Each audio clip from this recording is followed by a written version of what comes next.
currently experiencing technical difficulties with the sound. We're working with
yes.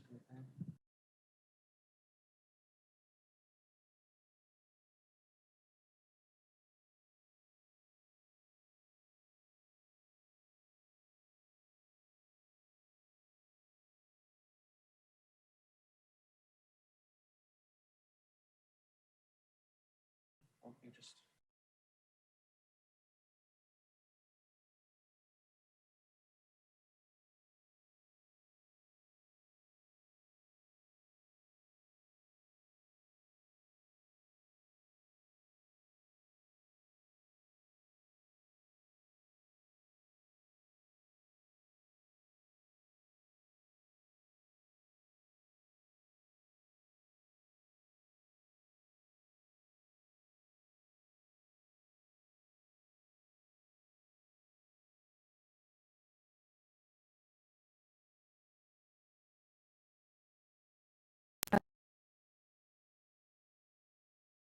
Equipment above 2 existing fly ash silos to regulate aeration of bulk material. The proposed equipment location is generally located approximately 320 feet southwest of 7350 Cremaria Drive, again zoned I-2, medium intensity industrial district, and Nathan Chavez will be presenting. Good evening, Mr. Mayor and board members. Before you are two cases for Nebraska Ash.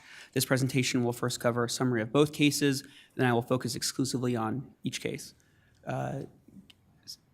Tricia, can you please upload or have the presentation on screen?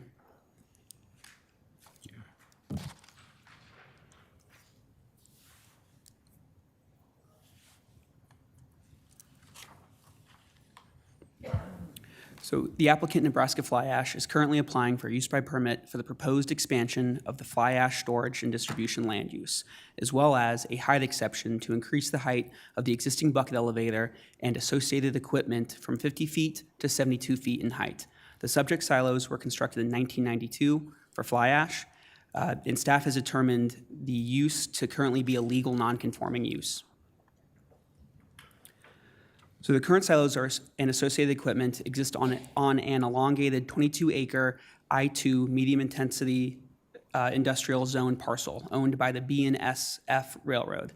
To the southeast is the Derby subarea, which is represented in orange, and to the northwest is a mixture of unincorporated Adams County zoning with residentially zoned Commerce City lots smattered throughout.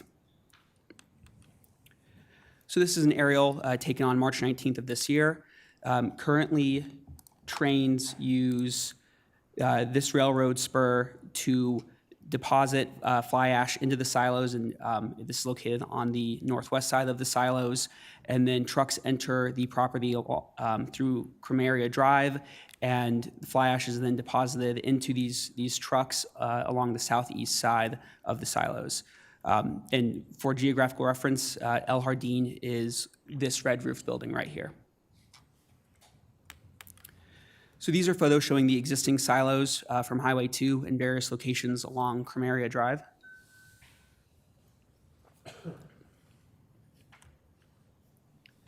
So I'm sure you're all wondering what exactly is fly ash. Fly ash is a byproduct of coal combustion.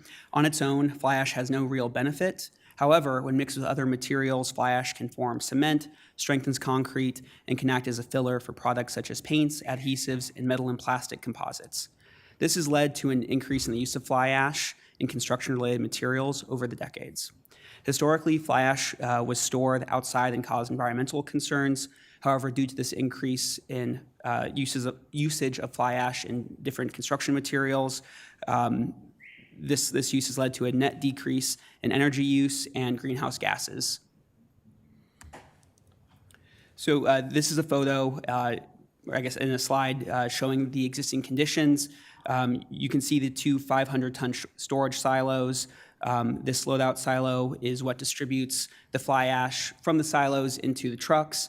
The bucket elevator seen here behind the loadout silo is what, in essence, takes the fly ash from the trains, the rail, up into the silos, and then specifically the screw conveyor transports the fly ash from the bucket elevator into the two storage silos.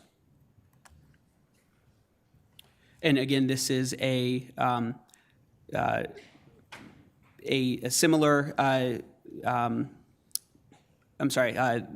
this is a site plan that shows the same information, but just from a top-down view. Of note is that the bucket elevator is relatively small compared to the remaining equipment and the silos on site. It is only 13 square feet in area, which is about 2 feet by 6.5 feet. And one of the, I guess going back to this slide, one of the reasons that this case is in front of you, this use by permit and height exception, is because the screw conveyor, which was installed in 1992 along with the silos, is currently near the end of its lifespan, and there are quite a bit of maintenance related issues. And when maintenance does occur on the screw conveyor, individuals have to go up, open up the screw conveyor, and opening up that conveyor causes the release of fly ash into the air. And so this is an image of what's currently proposed. Please note the existing height of the bucket elevator and silos are right here. And this image shows the proposed elevations. And in this red box are what's actually proposed, including the bucket elevator expansion. It's 22-foot tall increase, as well as the proposed air slides. So air slides act as a conveyor belt in order to transport this bulk powder material. It does require a 6-degree grade in order to efficiently transport its material from the bucket elevator down into the silos.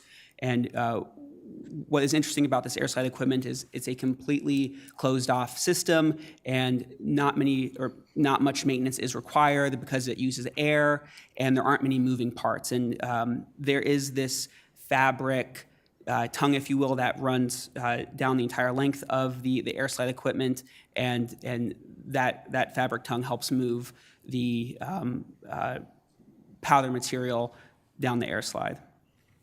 And because it's a closed system and there aren't that many moving parts, there is less maintenance. There's less maintenance required, meaning that this equipment is opened up less, and there are less instances for fly ash to be released into the air. So at this time, staff will now focus solely on the use by permit application, its project analysis, answer any questions the board may have, and then staff respectfully requests a motion. And this is due, in fact, this is due to the fact that the height exception cannot move forward with a vote if the use by permit is denied.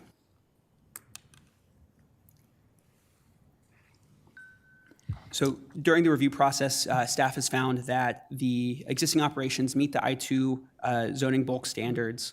In addition, the existing operations are considered a legal nonconforming use. In 1992, this use was allowed. And in 2009, when the LDC, when the Land Development Code was updated, the I-2 bulk standards specifically called out fly ash storage and distribution as a use by permit. And so the current operations are allowed to continue in perpetuity. One of the reasons we're here is the expansion that's proposed within the height exception application requires a use by permit, since it is an expansion of the use technically. In addition, this use by permit was reviewed by all relevant development review team agencies, and there are no outstanding issues. And this application meets all the approval criteria. And while I will not have the approval criteria on the next few slides, I have them available, and I can pull them up if any of the board members would like to review or discuss them. So on January 12th of this year, Nebraska Ash hosted a virtual meeting in which no members of the public attended. And as of today, June 13th, staff has received no inquiries from the public regarding this case. Staff has identified the following items as considerations for discussion. Firstly, fly ash storage and distribution has existed at this location since 1992, and the existing equipment was built due to the proximity of the railroad. The fly ash storage and distribution is a legal nonconforming use, and denial of the use by permit means the applicant cannot upgrade their equipment, but are still able to continue their current operations. And the proposed air slide equipment contained within the height exception includes measures to mitigate adverse effects and potential pollution. In addition, due to these applications, the applicant is required to increase their landscaping by 25% per the Land Development Code. And lastly, this application is within 260 and 220 feet from the Derby sub-area and residential uses respectively. The potential outcomes for tonight include approval of the application, approval with conditions, denial, or continuance. So at this time, staff is available to answer any questions regarding the use by permit. And then after questions have been asked to staff, the applicant is here to provide a quick presentation and then answer any questions. Thank you, Nathan. Are there any board members that have any questions on this matter? I don't see any board members having any questions on this matter. Is there any members of the public that have questions on this matter? Okay, I believe you'll approach the podium and give your name and address for the record and state briefly your position. My name is Don Converse, I live directly across 7381. Here. That's okay. Oh, okay. My name is Don Converse, I live straight across the street from this facility. I've lived there since 1959 when I was born. Basically, my sisters live there. She owns the property. But I have a problem with what kind of filtration system you guys have. I already have problems with dust coming on my cars and in my house from that facility over there.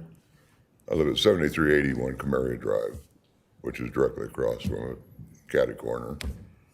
So, you know, you guys want to go up 70 foot and you're in and out of there with trucks all day long, and all the dust and shit comes to my house, and I'm worried, the concern of the health problems that this ash brings. So I have big concerns with it. I live right next to it. Mr. Connors, thank you. Does any of the board members have any questions or anything for Mr. Connors? I don't believe anybody has any further questions, but we do appreciate your input on the dust. And are you saying that this dust comes from the trucks driving in and I've out? talked to the guy that runs the place before about that. It comes off their dirt driveway, but actually it comes off of the towers too sometimes. Yeah, well, saying this is gonna maybe alleviate some of that. And they're building next to it where they have their shop. They leave the fan running all the time. I've asked them to quit doing that. I live on a 2-story building, and I'm not from here to the parking lot from that fan running all night long. You know, and that doesn't have anything to do with this, what you're doing here, but No, I'm it not very may happy be with beyond the scope living of this with, you know, particular that stuff. hearing, but it's stuff that we should know about. You weren't unable to attend their virtual meeting or however they did No. that? Didn't know about it, or? I didn't really know about it. That's why Okay. when I seen this, I decided to come over. Well, we appreciate that, and we appreciate your input, and I believe there's another gentleman also. But thank you, sir. And with the other gentleman, could you come up and please state your name and address for the record, and Yes, my name Give is us Gene a brief Barajas. I live summation. at 7371 Leiden Street. what's your name again? Gene? Gene, that's the same as my name. Oh, good. Yeah, I got. We had a good start. Yeah, you already got on bad start. Well, my issue was just about the height of it, and as the gentleman stated before, the dust that's already accumulated already with more traffic in and out of there. And with that pump that they run throughout the day is just nerve-wracking as all heck. You can't even close your windows to get away from that noise, and just, I don't know if the ash is gonna cause any health issues or, The pump, is that on the storage silo part? I believe it is. It just makes like a whining mule or something like that. It's just constantly just howling. A whining mule? Yeah, something like that. Maybe they're Or a using walrus or horsepower to run something. that thing. Well, Gene, let me see if any of the board members have any questions for you. Is there any board members that have questions for this gentleman? And just the added traffic that's gonna be on that street, and then as the dust goes up and out their driveways, so. But let me just kind of get this clarified just slightly. Part of the dust is coming from the trucks going in and out the dirt driveway, Correct. and part of the dust is coming off from some portion of the machinery where they're loading. Well, I'm not really sure if it's coming off the machinery or not. If it is, it is, but mostly it's coming off of the drive, and it may coming off the equipment that they run as they're pumping it from the train into the silo. Okay. Okay, well, Gene, we appreciate that, and we'll take that into consideration. Thank you. Thank you very much. I have one more question too. Their hours of operation, You got to approach the podium and usually only get one shot at it, but come on up and let's hear about it. well, I forgot to ask about their hours of operation too, over there. I would have to consult, perhaps to the planner would know the hours of operation. Nathan, can you help us with their hours? Yes, sir. Currently, the trucks are generally loaded from 7 a.m. to 4 p.m., 5 days a week, 52 weeks a year, with the exception of holidays.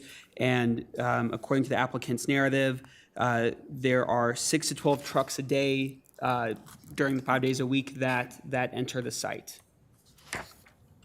My understanding is that there is no proposed increase in intensity of trucks, that the proposal won't affect the number of trucks or the hours of operations. That will remain the same as it is today. Okay. So nothing after 5 o'clock, as far as running the machines, unloading them and, Does that seem consistent with your experience?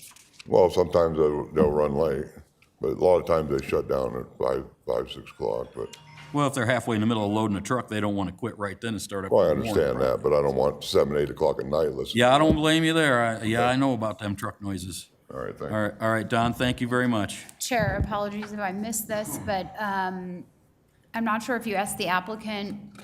He's up next to give Okay. his I just want to rundown. ensure that the applicant was, if. Maybe we if they got wanted to out of present. order on that, but would the applicant like to come up and have any input on this subject and perhaps address those dusty concerns? Is the applicant here? Please state your name and address for the record. Hello, I'm Trent Watney, representing Nebraska Ash at the 7350 Cremeria Drive in Commerce City. I work for Olson Incorporated, and we are the engineering company that's been assisting Nebraska Ash in the approval, acceptance of the use by permits and the height exception permits. So I'm going to just present just a quick overview of Nebraska Ash, and then we have some representatives from the facility as well as from Nebraska Ash to help answer some of the detailed questions and maybe address some of the public concerns or questions. Thank you. So Nebraska Ash, they've been in operation since 1976, and they repurpose fly ash material from coal-fired plants throughout the Midwest, primarily Nebraska, Kansas, Colorado. And they repurpose that, just as Nathan stated earlier, and to use that material in construction materials, primarily concrete, where it's distributed throughout the state of Colorado for construction projects. They've been operating at that location for over 30 years. And again, the request is to upgrade some of the aging equipment that has hit its life expectancy. And so some of the air slide is an actual improvement to noise, to the potential for release of the fly ash dust. It's a cleaner, better system as far as that exception. It's a low flow, low pressure, high flow system that, again, should alleviate noise and certainly alleviate some of the potential release of nuanced dust. With that, I think that is a brief summary of Nebraska Ash. Would some of the other applicants like to come in and address some of the noise or ash? Thank you. That's all you got, Trent? Yes, sir. All right, thank you. Next. Name and address for the record. Your position now. Brian Buxton, 7350 Cremeria Drive as well, representing RMT. We are the company that handles the unloading for Nebraska Ash. We are a small company headquartered in Commerce City, just down the street on 74th.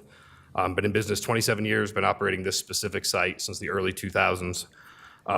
As far as the dust concerns, we are aware, and we're actually looking at potentially putting in a paved driveway to cut down on that when those trucks turn in and out. We've been on hold with the rain recently of getting a new mag chloride treatment put down in the interim to cut down on that dust. We just need a few dry days in a row to get it down and have it dry and be effective. So that is a majority of the dust, I believe. I don't think a lot of the dust is actually coming from the system. But like has been mentioned, by making this a closed-off system, the amount of dust and potential for release from the maintenance cycles should be reduced. And then, I'm sorry, I didn't catch the gentleman's name, but that whining sound he described is more than likely one of these screw augers that would be coming out if we were allowed. That mule he described? Yeah, the They're like a grinding. grain drill up there, aren't they? I'm sorry? The augers is similar to a grain drill. Yeah, they're just horizontal screw augers, and then one of those bearings get out of line or it gets just a little bit off, it has So by eliminating those, we would get rid of that noise potential. These drop chutes would be basically silent. And like I said, it would also reduce the amount of noise, and with those maintenance cycles too, every time we have to work on them or remove them, it requires bringing in a crane, which adds noise and of course more heavy traffic to the area. So it would reduce that on our part as well. As far as the dust, we do have active dust collection. We have an active permit with CDPHE. We were last audited in August of 2013. Those are 5-year permits, so I expect to see them again probably within the next year or so. But they did review all our throughput numbers at that time, and we were completely in compliance then, and our volumes haven't changed. And like the planner mentioned, we won't be changing or increasing the amount of truck volume with any of these improvements if approved. I'm happy to answer any other Brian, well, questions. it sounds like you touched on several of the things. You're going to get rid of that whine and mule because this is a quieter system. You're going to put some mag chloride on your dusty driveway. Yes, sir.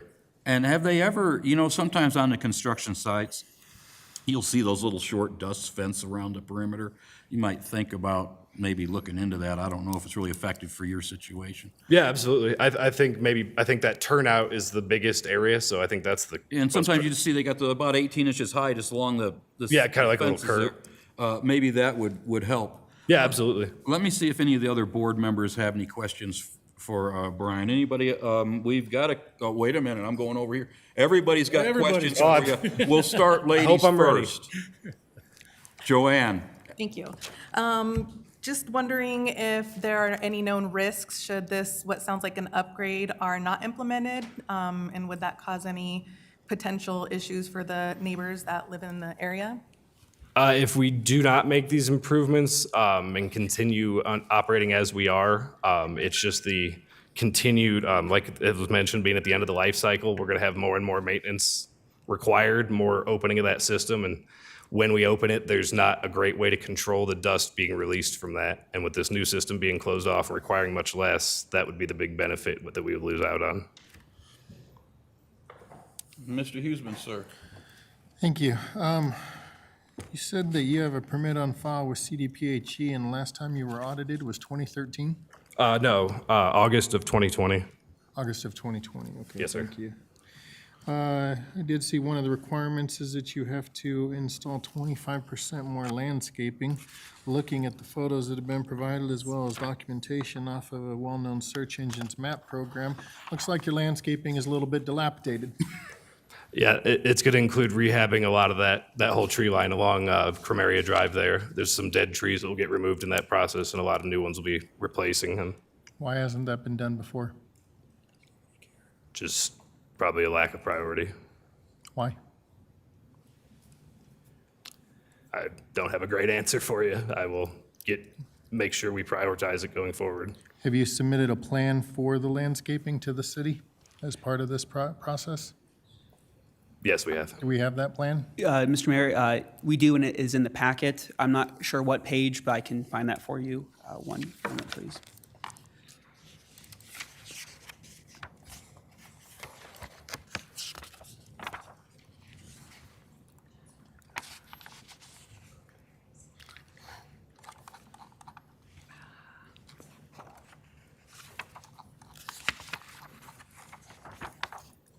It's currently on your screen, and it looks like it is page 34.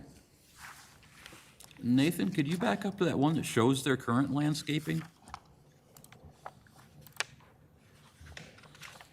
Does this work, sir? That nice along the street view one. Along the street view.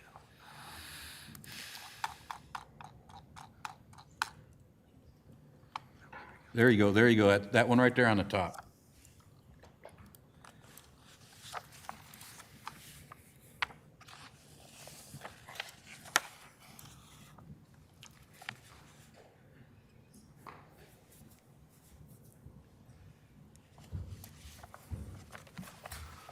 Right. What are the health effects of breathing in dust from this facility? I don't have the SDS with me, so I can't quote it. It is not classified as a hazardous material under the hazardous materials table provided under the CFR. Okay. It's not silica-based in any way? It is not. Great.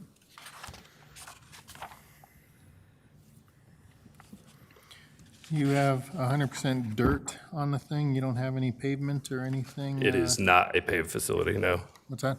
It is not a paved facility, no. It's a dirt facility. We lease it from the railroad, so we've been able to pave bits and pieces, but a lot of that has to go through them as well. What does drainage look like on your site whenever stormwater collects? And I would imagine even whenever this is being released from the railroad and there's dust that ends up on the ground, it gets picked up by stormwater. So when it drops from the rail car, we have a pneumatic boot that raises up to meet the car to close it off. When the rain is too bad that it starts flooding like we've had recently, we'll just stop operations and we won't risk getting water in the system because it's disadvantageous to us as well. Okay, but you're producing dust that whenever you have to open up the system, it's allowing this dust to end up on the ground. Then we have rainwater that comes, stormwater that comes. Where is that stormwater draining to? Is it taking the dust with it? Is that dust ending up in the creek? Is it ending up in South Platte? Is it ending up in the ditches? Where's it going? To be honest, our drainage is pretty poor. The water ends up sitting there, and then we have a disposal pile of the ash that we've scraped up that as it accumulates, and then we bring in a roll-off to dispose of it. Has any of the plan for this upgrade of the facilities any engineering been done to upgrade the drainage on the site? No.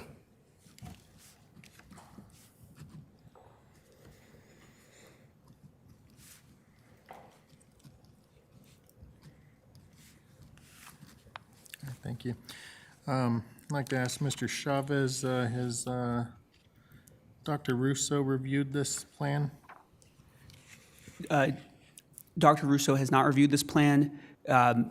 The second or the third review site, Dr. Russo started with the city while this project was halfway through its second or third review cycle, and staff did not include Dr. Russo in the most recent review cycle, which I believe happened in November or January of this year. So she's not seen it.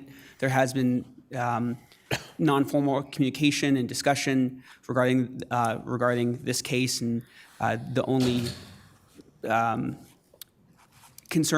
only question she had was whether this current use has an A-Pen permit through CDPHE, and upon review of the staff's all the material related with the case, they do have that A-Pen application through CDPHE, and that was the only communication or comments or concerns she did provide, but it was an informal. It was done so informally. All right, thank you. That's the only questions I have at this time. Would like the opportunity to ask additional questions should my interest be further piqued. Thank you. Chris, did you have some questions? No, Mr. Mayor, pretty much got most of mine, so I am He good. took all your questions? He got the three I had. Okay. Joanne, did you have any further questions for this gentleman? Mr. Huesman, did you want to wait with any of your further questions, or No, I'm good right now. you're okay right now? I'm okay right now, thank you. Okay, Brian, I think we got you thoroughly questioned there. Thank you. Is there anybody else from your organization that would like to speak on your behalf?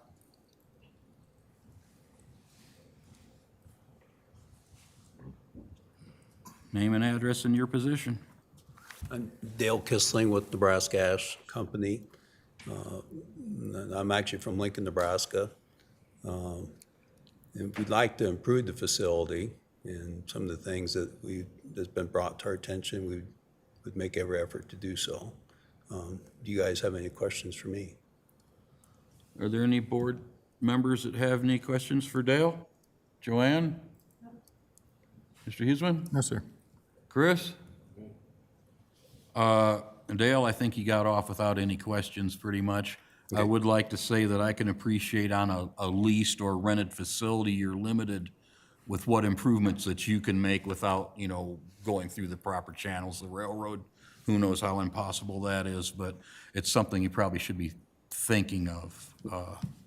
Yeah, we'll sure try to make some improvements, so thank you. Thank you. Does anybody have any further questions on this matter? Please approach the podium and give your name and address and state your position. My name is Esther Hall. I live at 7200 East 75th Avenue, but I grew up across the street from this area, and I've lived it there and been familiar for 70 years. Maybe 10 years ago, I remember a train passed by this facility 4 blocks up and it derailed. I'm wondering if this company has any safeguards for their equipment to protect it from a possible derailment. I mean, it happens. It happened less than 10 years ago, and it was down the street from where I live. So that's a safety issue that I feel if they haven't addressed it, they need to make sure that the fire department's aware of that. Fire department's on board of what's going on. Should there be a spill or a hazardous thing going on? So I want to really encourage this company to work with Adams County Fire Department or any other safety issues. That's my comment, because I grew up across the street from that, and I've been here all 70 years and saw it change. Lester, thank you. Let me see if any of the board members have any questions for you. Joanne, do you have any questions? Mr. Huesman? Sir. Chris? No, I appreciate your time. Esther, well, thank you for coming in and letting us know about that. That train, was that on the main line track, or was it within the? I think it was a main line. So and that's it was beyond going these north. guys? Yeah, that's, you know. Do you I remember don't- that, Gene? I don't think if their train is outside their facility, they can't really do too much about that. It's only the train's It was maybe down this- inside there. Down the street from me when it derailed. And I'm on 75th. Thank you, Esther. Thanks. Is there anybody else that has any further comment regarding this? It's quiet. Okay, seeing no further comments, did this presentation complete the presentation for both cases now, or are you going to take up the details on the second case? I can take up the details on the second case. Because I However, believe we'll wait to vote until we've heard both cases. Is that correct, Sarah? It was my understanding that you did just hear both cases. And then we'll vote. I'm do the sorry. criteria? We just presented was the use by permit, and then staff was seeking, Okay, was yeah. respectfully requesting a We'll do the motion. criteria for the height exception, and then you can do a motion for both. Okay, so you have some more to tell us? Yes, sir. Okay, let's hear about it. I'd actually like to take a vote at this time.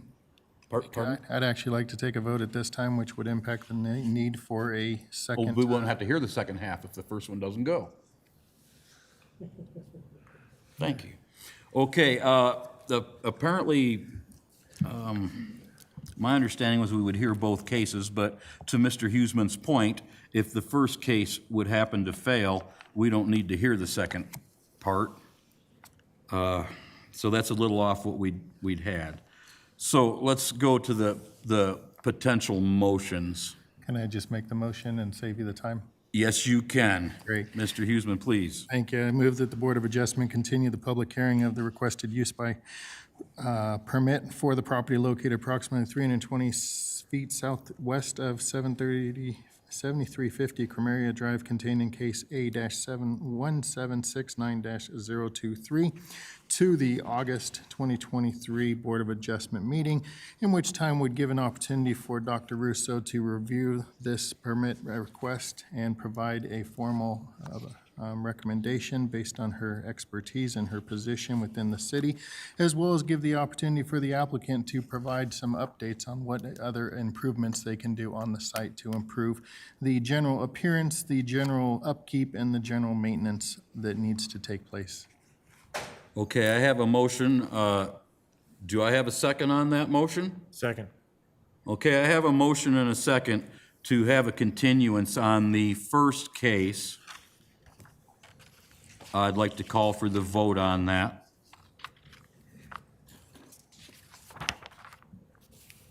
Will we just use the buttons, or?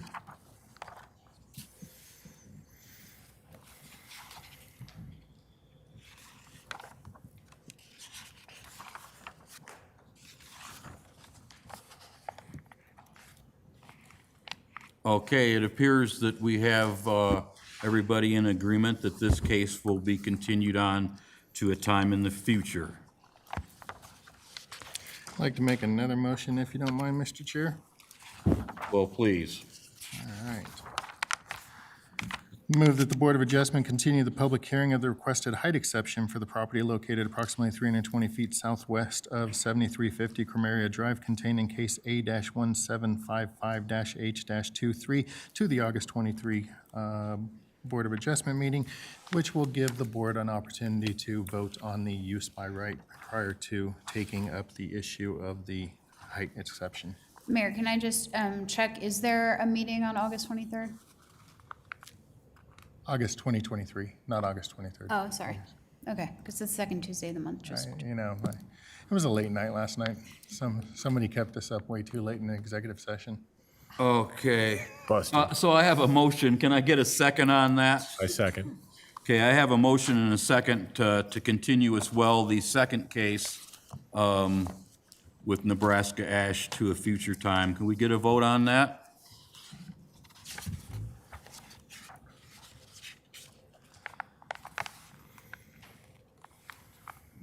Okay, looks like everybody's agreeing on that. You guys get to come back and see us again. Is there any further questions or anything regarding this case? Okay, so that's it for the Ash Man. Sorry that that didn't maybe go through on this particular hearing. You may have to try to work with those property owners to come up with a way to mitigate some of that dust from these trucks. I know I personally have a dust truck problem myself. I want to clarify for the record that the application was for a use by permit specific to the improvements, so whatever information may be gathered or considered for the record should be connected with the criteria with regard to the expansion or the improvements that the applicant was asking for, as opposed to the property as a whole. Did that make sense? Okay, I'm not sure that totally clarified it. So the flyby ash use is already a non-conforming use in existence, and so the use by permit was a request for specific improvements to the already existing facility. So I just want to make sure the board can associate the criteria with and separate between the existing use and sort of the request underlying the use by permit, which is, I believe, that the air slide equipment and the bucket elevator improvements, just for the record. Okay, and we'll take that all up at a future meeting, is that correct? Yes, and we can remind you at that time as well. And we're done with these guys for tonight. Yes, sir, that's my understanding. All right, guys, circle your wagons up and come back and see us again. Thank you. Okay.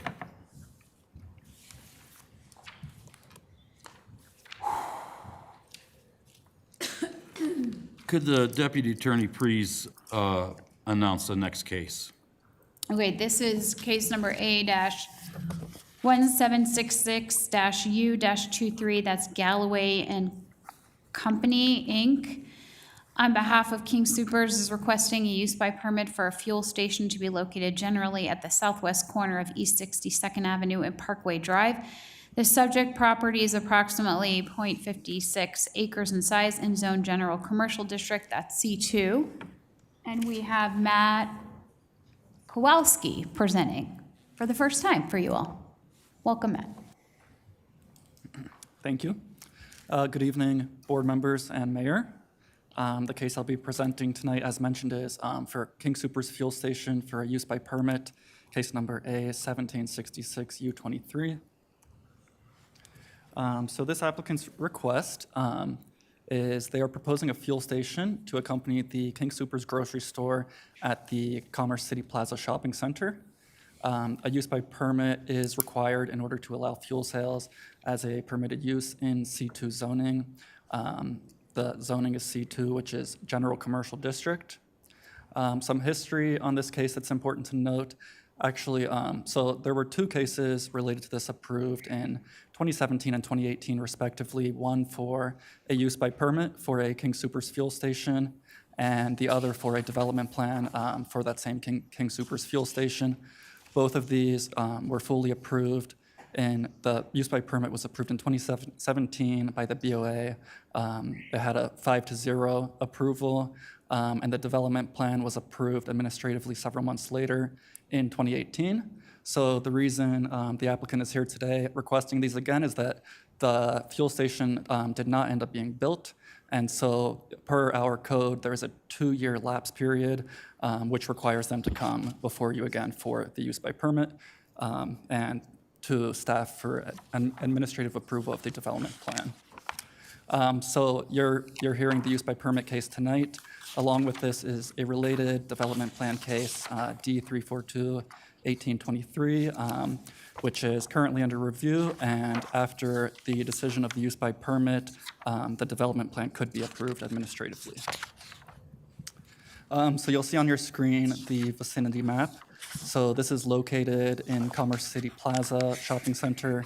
All of the pink that you see there is that shopping center, and the orange to the north is Mile High Greyhound Park, which is currently being developed. And just for reference, to the south of here is, just off the map, is Eagle Point Recreation Center. This is, just for reference, an aerial image of the subject site, which is highlighted in the red outline. You'll see some current condition photos of the site. It's currently vacant and undeveloped. And so this, for reference, is 2 lots north of the existing Pizza Hut. The site plan, just for reference, which is being reviewed as part of their development plan case, is up on the screen for you there. Likewise, here are the elevations of the proposed fuel station, which will be reviewed as part of the related development plan case. Just some analysis on the project. So as I said, the site is located within Commerce City Plaza. That plaza is entirely commercial use. In addition, this location is an ideal location to serve both existing city residents in that area as well as future city residents that will come into Commerce City associated with the continuing development at Mile High Greyhound Park. The access to the subject property will be sufficient, and the proposed use by permit has been presented to and reviewed by all relevant development review team agencies, and they have no outstanding comments or concerns. The review process has determined that the use by permit request is consistent with the goals set forth in the comprehensive plan. And lastly, the development review team has determined that all of the approval criteria for use by permits per the Land Development Code have been met. Staff has received no public comments prior to today, which was the deadline. Some considerations for you to keep in mind for discussion. The proposed use is consistent with the comprehensive plan. A use by permit for an identical proposed King Soopers fuel station development at the same location was approved by the BOA in 2017. And when I say identical, it means there have been no changes whatsoever at all to that approved plan from 2017. And this proposed fuel station will help accommodate future growth in the area as Mile High Greyhound Park continues to develop. And the proposed development, it will reduce the number of vacant, undeveloped lots that are currently existing within Commerce City Plaza, and it'll put to use a currently unused property. So some potential outcomes for tonight are approval of the application for the use by permit, approval with conditions, denial, and continuance. That concludes staff's presentation. Staff is available to answer any questions, and the applicant is also here with us tonight, and they will do a brief presentation and will be available to answer any questions as well. Thank you, Matt. Let me see if we have any board members that would like to question you. Joanne, do you have any questions? I guess curious about the delay, why there was a delay. Okay, well, you gotta ask Matt about that delay. I don't know about, that's the same question I had. Yes, Matt, why was there a delay with the project? So I don't have the answer for that. I would defer to the applicant who is here with us tonight to address the reason for that delay. Okay, well, let's hold on to that question, and when he comes up, we'll, did you have anything else for Matt? Mr. Huseman, do you have anything? Chris, do you have anything for Matt? Yeah, I guess my only question, is there so this is the third time we're going through this, correct? This is the second time. So there were 2 cases, a use by permit, which comes before BOA, a development plan which gets approved administratively by the community development director. So Okay. you would not have seen the development plan. This is the second time you're seeing the use by permit. Okay, is there let's say we get another 2 years of nothing. Is there a limit on the amount of time they can come to the board? It's So just how often. The limit really has to do with how long their approvals are good for. So there's a lapse period. They can request an extension if there were extenuating circumstances.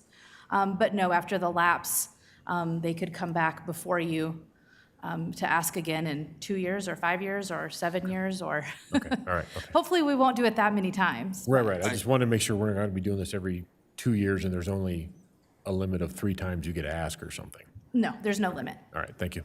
So they can ask as many times as they want, but I think they can have to wait 1 year before they can ever come back, or is it 2 years? So they would have to wait a year if you denied this. They would have to either wait a year or they would have to make substantial changes to the application. But because it was approved previously, the only reason that they're back is because it hadn't been built yet for whatever economic or business decisions that King Soopers would have made. Okay, thank you. So any other board members, any more questions? Well, Matt, I would like to get to the bottom of why they didn't do this before, because I think there might be a little bit more to that, but that's some time ago. If we could have the applicant come up and give your rendition of the situation.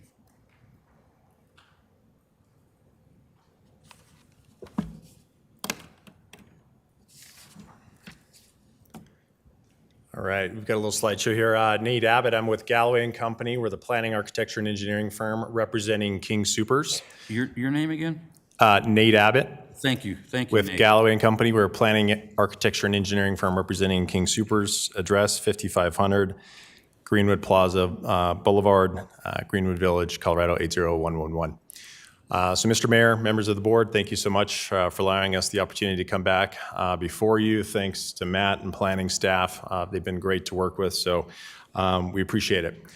We've got a short slideshow here, and then I can hopefully answer some of your questions. I don't work directly with King Soopers, so I may not be able to answer all of them, but we'll do our best. Should mention as well, Jessica Greenow, who's with our office, she's the civil engineer on this project, couldn't be in person. She has dialed in via Zoom, so if there are questions that I may not be able to answer, she might be able to do so. So, can you all see this up on your screen there? So Yeah. property location, as mentioned before, roughly at the southwest corner of East 62nd Avenue and Parkway Drive. We're proposing a King Soopers fueling center with a small pay-only kiosk with 7 MPDs or multi-product dispensers. So 14 fueling stations in total. Again, here you can see the relationship to the existing King Soopers and the shopping centers there. So as staff had mentioned, it's currently a vacant lot in front of King Soopers anchored shopping center, about 0.57 acres.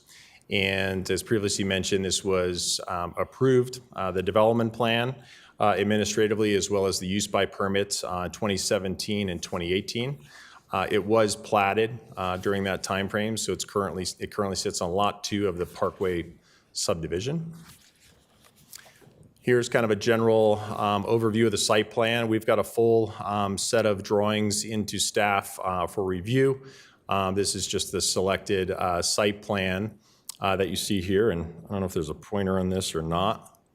Looks like maybe there is, but I've got some photos here later, but you can see the 7 dispensers there, canopies, small kiosk that fronts Parkway Drive, trash enclosure, etc.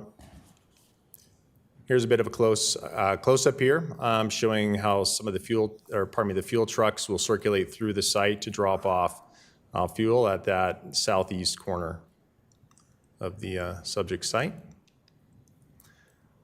Here's a close-up of the site plan showing the 7 MPDs, approximately 200 square foot pay-only kiosk and trash enclosure up at the northwest portion.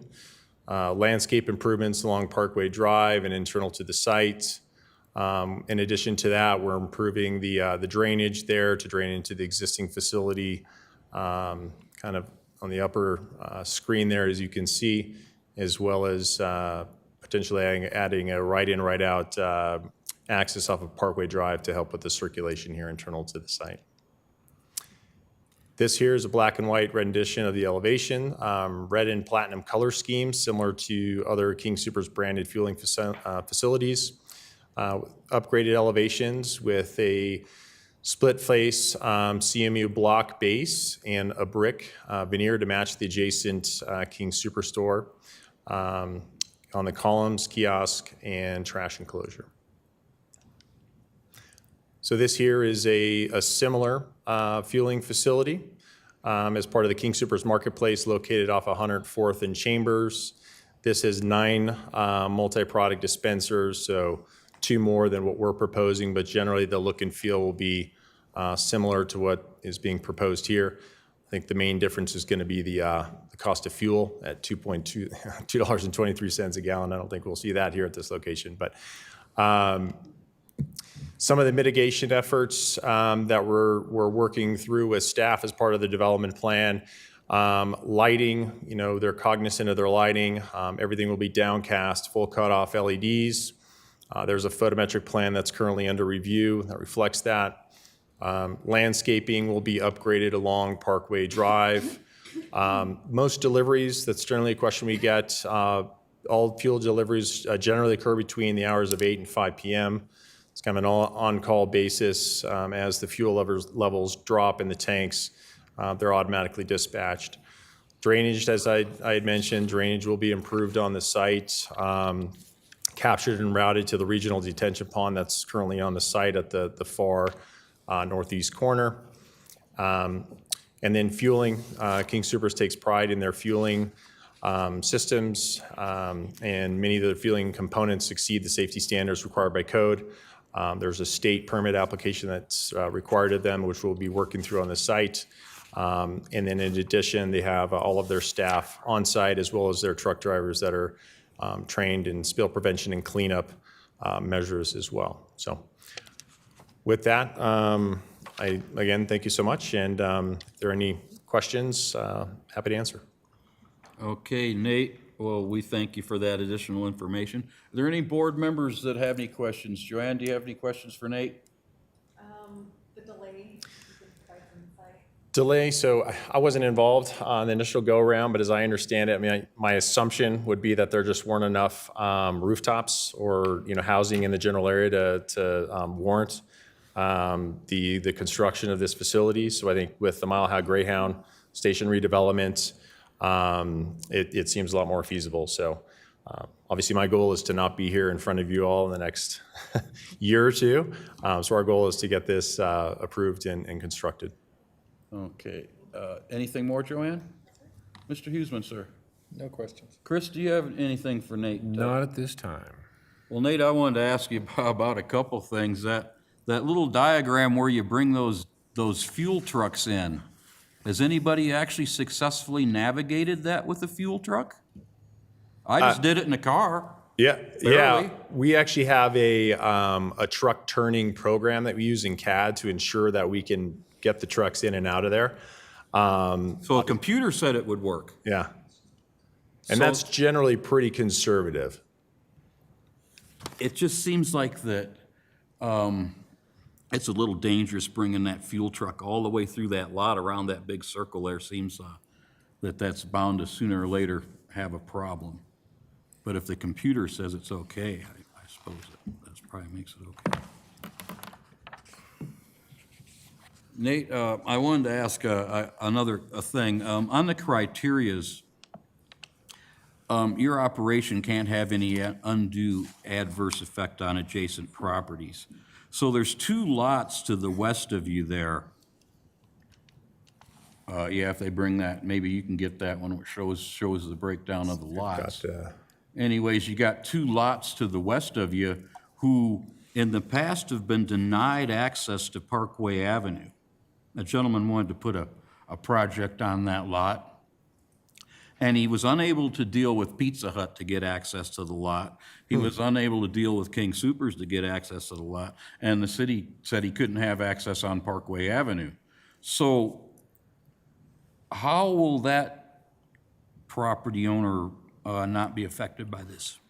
Is this the It's the one vacant? where Haji wanted to put the liquor store, the green one there, actually with all the weeds on it.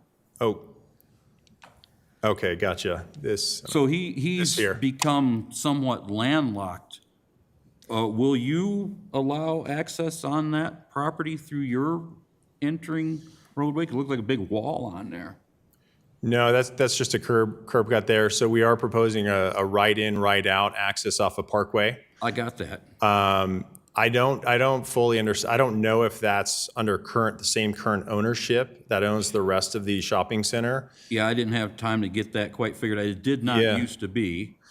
But as I understand it, there's a cross-access agreement within everyone within that shopping center that allows them to cross over between property lines. So our parcel is kind of generally, I apologize, you can't see this here, but we have a parcel that's separate from the other parcels within the shopping center. There's a legal agreement in place, as I understand it, that allows all, the retail strip along East 72nd Avenue at, cross-access through our property. My assumption would be if that owner is party to that agreement, he or she would have the same rights. But I don't know the details. Yeah, because, before they didn't want to do that. And I just wondered if that had been, because it kind of creates a lot there that's going to be difficult for anybody to use when you don't have a way to get onto it, a driveway.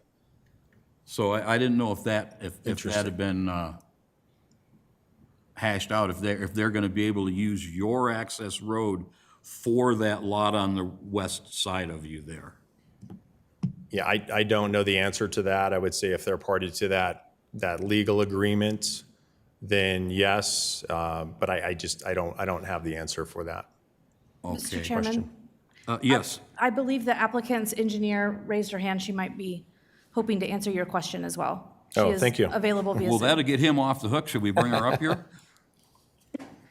Yes, thank you. Nate, do you have Thank so an much. I engineer with appreciate you it. that can help us with that question? I don't know, Jessica, are you going to speak to the cross-access, or were you going to follow up on the truck movement question? Yes, so I was going to speak to the cross-access, and thank you. I apologize for not being able to attend in person today. So if you notice, there's a dashed line that runs generally down the center of that access drive.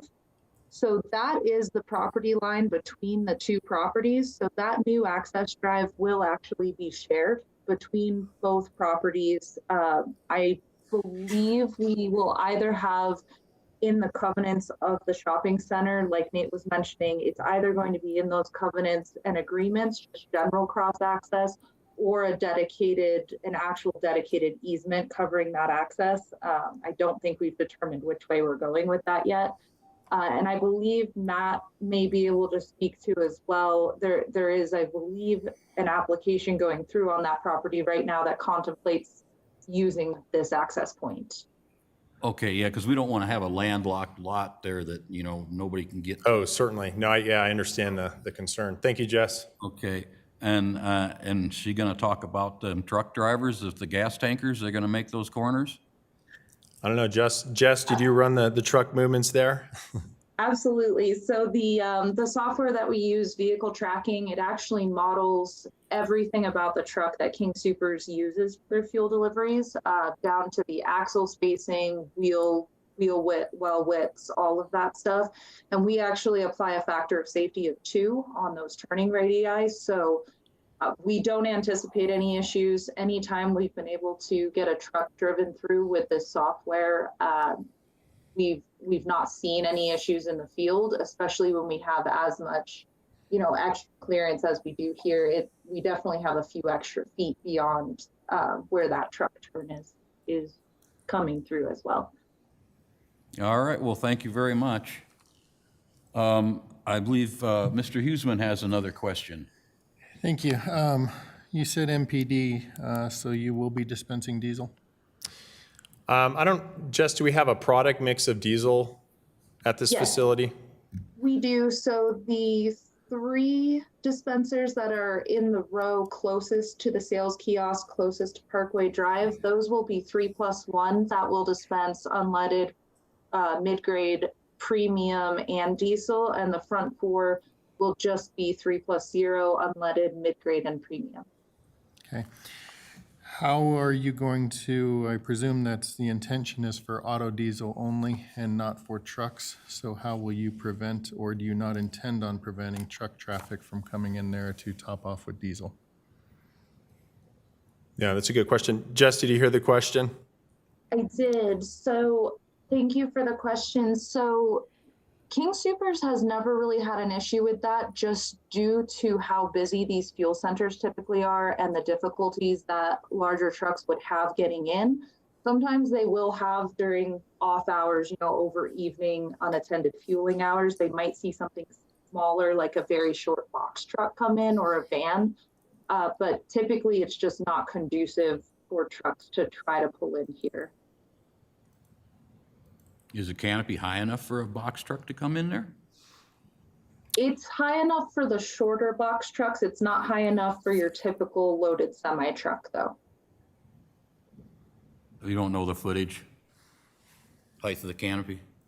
I believe it's, let's see if we have it on here, The guy comes 17 wheeling in there feet with a big clear. box truck in the middle of the night and whammy. Yeah. Oh, boy. I can't read. I believe it's around 17 or 18 foot clear. It's about 16 foot, yes. Yeah. Well, that ought to be good enough.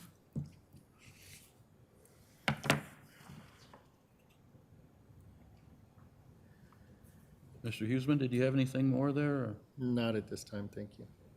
Chris? So I guess I'm confused. It's okay for a fuel semi to make it in there, but not a box truck semi to make it in there.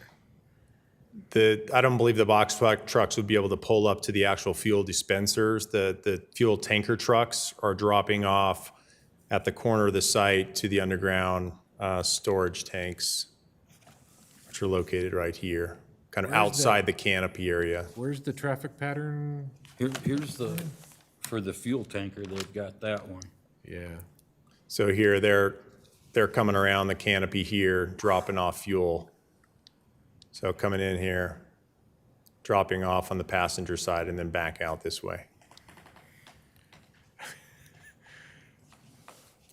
I know some pretty crazy semi drivers, and Yeah. they're going to pull into that south one, or they're going to try to pull into that north one going the wrong direction.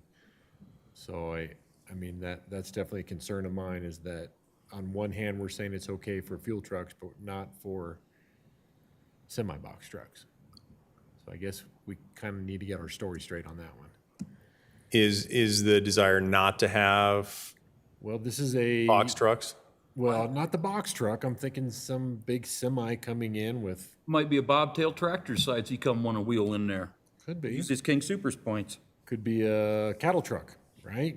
Them farmers, yeah, they got them trailers about a mile long. Right. So I guess we, us as the board, we just need to be aware that we're saying it's okay for semi fuel trucks, but not a cattle truck. Instead of cutting that south, I guess that's the southwest corner long. If I'm a semi truck driver, I cut it short and I fill up right there. And then somehow back out, bottlenecking that whole situation. Yeah. I mean, there may be something we could do as signage again, that would most likely be reviewed, I would presume, under the development permit.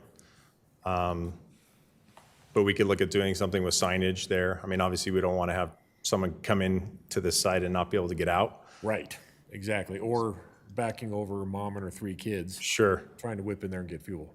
Or Yeah. one that I saw recently on the computer, a guy's got one of those pickup trucks with a 3-car hauler, pulls into an outfit like this, makes that turn and flips the trailer.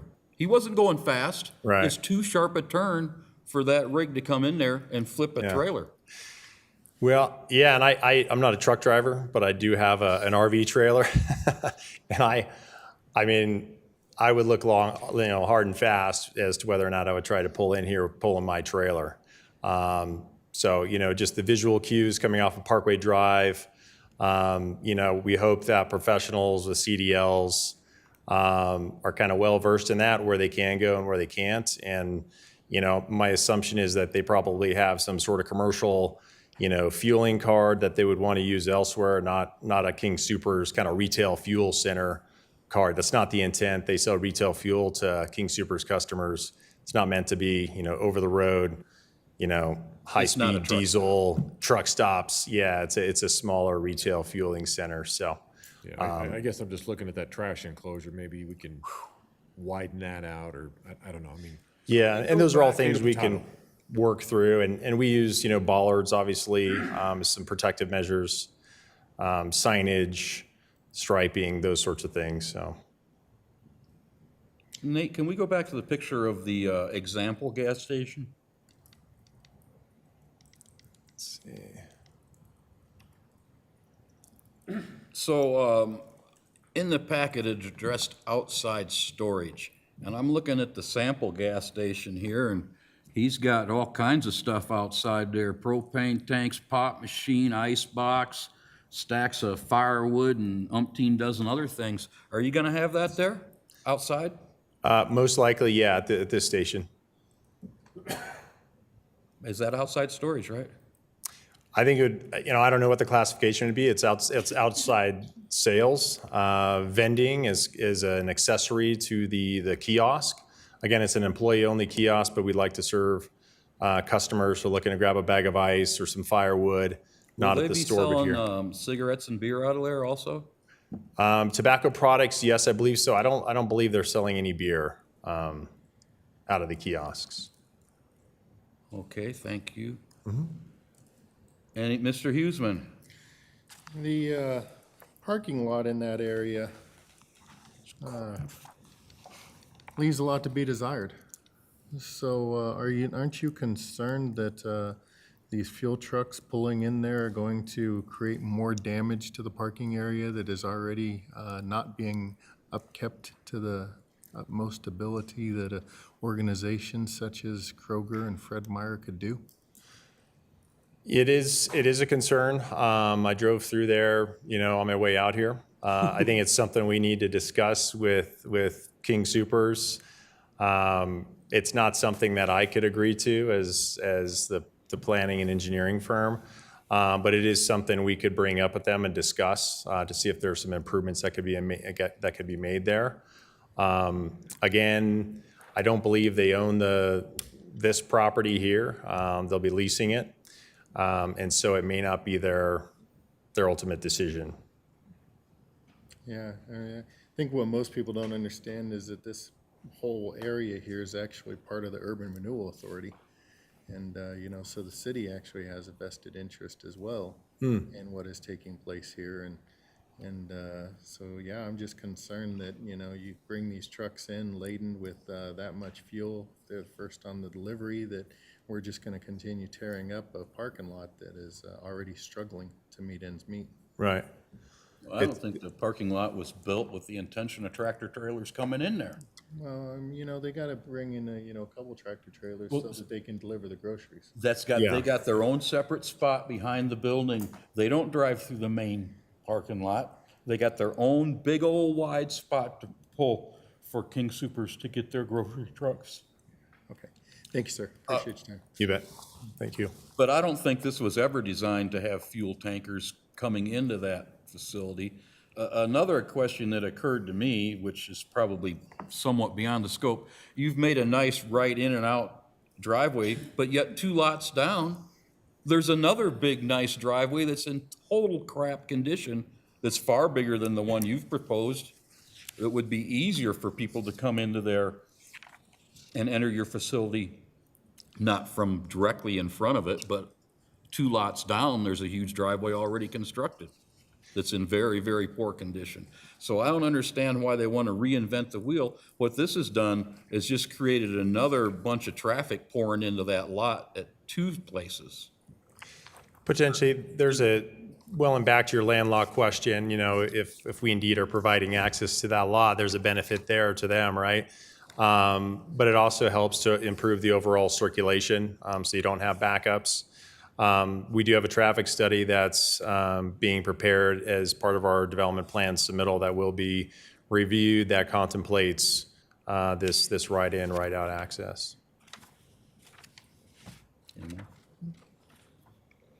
Is there any members of the public that have any questions on this matter? Ms. Bishop, could you please approach the podium and give your name and address and your position? Thank you. Joy Bishop, 5531 Niagara Street, Commerce City, Colorado. I would like to know, since we're trying to move everybody into electric cars, are there going to be electric charging stations along with this? I believe that question may go over to Matt initially. Is there any facility for future upgrades, power, you got spot to plug them cars in? Those are not proposed for this site. Dr. Russo has advised that there is grant money available to potentially put electric charging stations in. If there's room on this site, that would be an option. The site is rather constricted though, so it might be a potentially more ideal location to have it somewhere else within the Commerce City Plaza parking lot. But no, none are proposed with this development. Does that answer your question? Partly, yes, sir. Did you have anything more for us? This parking lot is very congested already. I'm just having a hard time seeing those tankers when they pull out, get through that narrow driveway where there's parking on both sides and handicap parking, and then out that narrow driveway there. Some of the big pickups that are four-seater pickups stick out quite a ways past those parking spaces. And also, the handicap vans sometimes have a wheelchair on a rack on the back sticking out in the driving area. So I'm having a hard time seeing the tankers go through there. Okay, thank you. Does there anybody else have any, Mr. Huesman, thank you.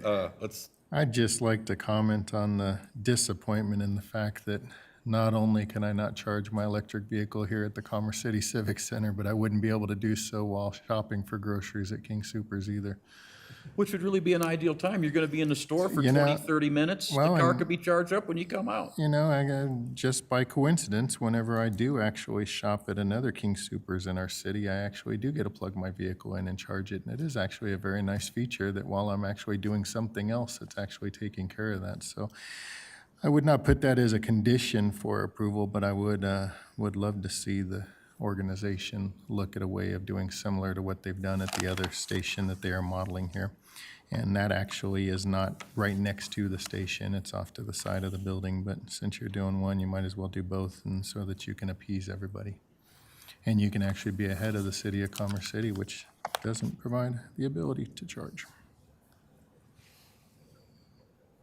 Well, Nate, you might take that into consideration there. You think of a way to stick some plug-ins around the backside or something there, and hopefully we won't get no electric diesel trucks wanting to pull in there. We'll really be in trouble. Is there any further questions on this matter? Seeing no further questions, I would like to ask for a motion. I'd like to make a motion. Mr. Huesman, please. I'd like to make a motion to approve the use by permit for case A-1766-023. And in doing so, I would like to point out further disappointment that in the previous two cases we were going to hear, there were nice little motions that were typed up for people who are not used to making motions to use. However, in this particular one, despite my best efforts to find said motions, I was unable to do so. I'm pulling it up. Page 11. Page 11? One of the page 11s. That wasn't confusing I don't enough. have a page 11. Okay, I've got a motion for approval. Can I get a second on that? I second. Chris, you're seconding that motion? Yes, sir. I have a motion and a second Can we call for the vote, please?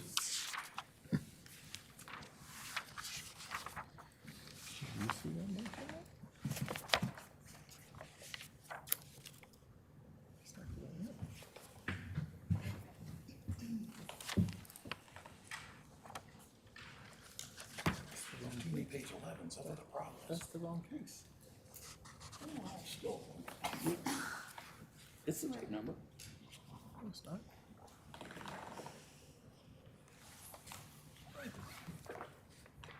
I don't have that. This whole package is just crazy. Okay, are we done voting yet? Yes, and it did show. It's not on the screen. It was. No, that's the wrong case. We're doing 6-6, not 6-9. See? I was right, you're wrong. I just reset it. You can vote again. The address is wrong too. Uh-oh. Address and the case number are both wrong? On your That's page. what I'm saying, that's for the other case. That's not for the case we're voting on tonight. Okay, I'm on the wrong page. Sorry about that. Okay, well, anyhow. Do we need to vote again? Yes, you push the button. The vote is open. Push the button so I can go home, please.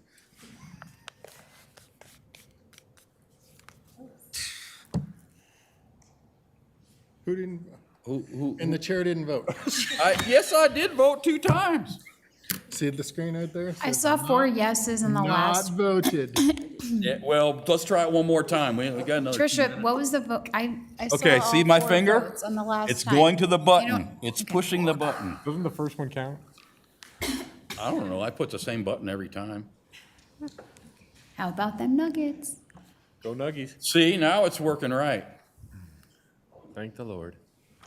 Yeah. All Hey, right. motion to adjourn. Okay, no board business or nothing. Let's go home. King Supers, you got your gas station. Hurry up. Think about putting some electric plugs in there.